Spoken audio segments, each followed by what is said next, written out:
یا اللہ یا اللہ۔ تبلیغی جماعت کے بانی مولانا الیاس رحمۃ اللہ تعالیٰ علیہ نے دعوت تبلیغ کا کام کیسے شروع کیا؟ الیاس رحمۃ اللہ تعالیٰ علیہ کے بارے میں آتے کہ وہ اصلاح امت کے لیے بہت بڑے فکر مند رہتے تھے، ہر وقت فکر میں رہتے تھے۔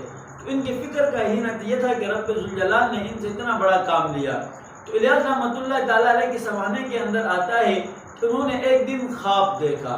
وہ خواب میں کیا دیکھا کہ فرماتے ہیں میں نے ایسا خواب دیکھا کہ اللہ نے مجھے فرمایا کہ ہم آپ سے دین کا کام لیں گے۔ اب خواب دیکھنے کے بعد یہ کیا ہو گئے کہ بہت زیادہ پریشان ہو گئے۔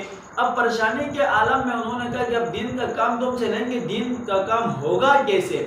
اس پریشانی کے عالم میں یہ مدنی رحمۃ اللہ تعالیٰ علیہ کے بھائی کے پاس تشریف لے کر گئے اور وہاں جا کر کہا کہ میں بڑا فکر مند ہوں کہ میں نے خواب دیکھا ہے، اب دین کا کام میں کیسے کروں؟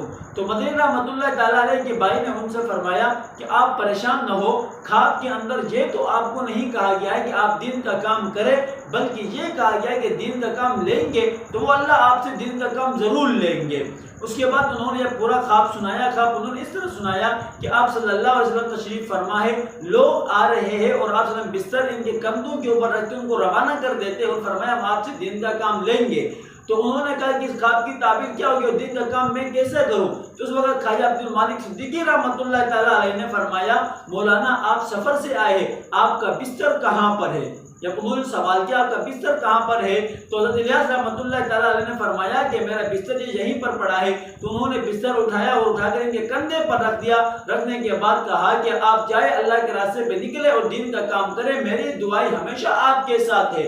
بالآخر وہ وہاں سے سفر کرنے لگے، وہاں سے انہوں نے دین کی تبلیغ کا کام شروع کر دیا۔ تو رب ذوالجلال نے ان سے دین کا کام، ان کے اخلاص اتنا تھا دین سے کام ایسا کام لیا۔ اس وقت دنیا کے اندر تقریباً 100 ممالک ایسے ہیں جہاں پر ان کا کام دعوت تبلیغ کا کام چل رہا ہے۔ تو رب ذوالجلال نے ان سے اتنے بڑا کام لیا۔ دعا فرمائی رب ذوالجلال مجھے اور آپ کو بھی ان بزرگوں کے نقش قدم پہ چلتے ہوئے دین کی اشاعت کے لیے کام کرنے کی توفیق عطا فرمائے۔